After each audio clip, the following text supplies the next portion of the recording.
Hi everybody. This is actually part 2 of the notes with conditionals and variable tracking, and today we will concentrate on the variable tracking. So what we will do, let me move this a little bit, is this is just how to track variables. So as you remember, int just means integer. So let's actually track the values of these variables.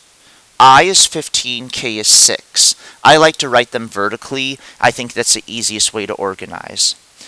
Now notice, before we had the symbol equals equals to say like if x equals 3. Notice that that is different from the single equal sign. Single equal sign means becomes or set to. The double equal sign means it's the same as. So let me just circle this and I'll just put same as.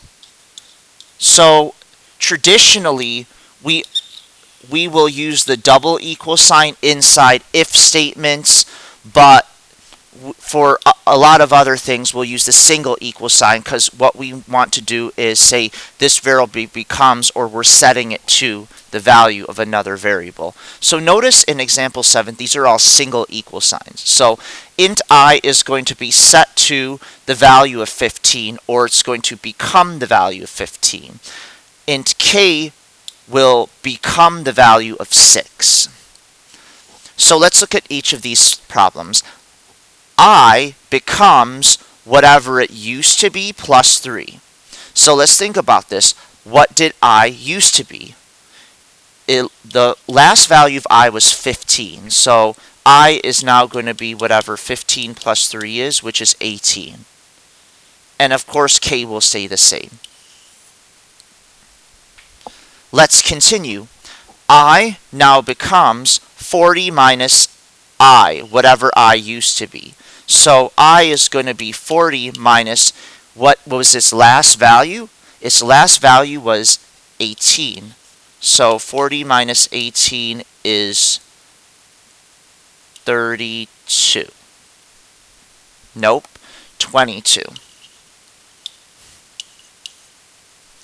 And k is, nothing happened to k, so it's going to remain 6.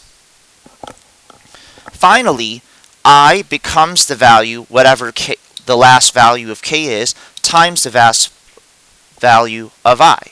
So we'll do that one. I becomes, k used to be 6. The last value of I was 22. So this is now going to be whatever 22 times 6 is. 120 plus 12 is 132. And k will still be 6. So in the end, it just wants us to print I, and the final value of I is 132. And k still remains as 6. Let's go to the next example. So this time we have double A. Remember that double means decimal. And we have int c. So we'll go ahead. A has the value of, let me erase this, put this higher. A and C. A has the value of 15.2. C has the value of 6. So A becomes 11.1 plus what it used to be. So A becomes 11.1 plus 15.2, which is now 26.3.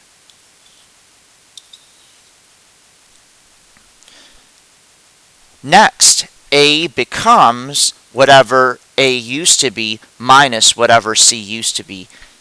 A was 26.3, C was 6, leaving us with 20.3. And C, in both of these cases, is still 6. But over here, C is going to change. C is going to become the value, whatever C used to be, times 5. Which is 30. And A will stay the exact same. So it's going to ask us to print the values of A with a space and then C. So we have 20.3 space 30. That is all for variable tracing. Let me know if you have any questions.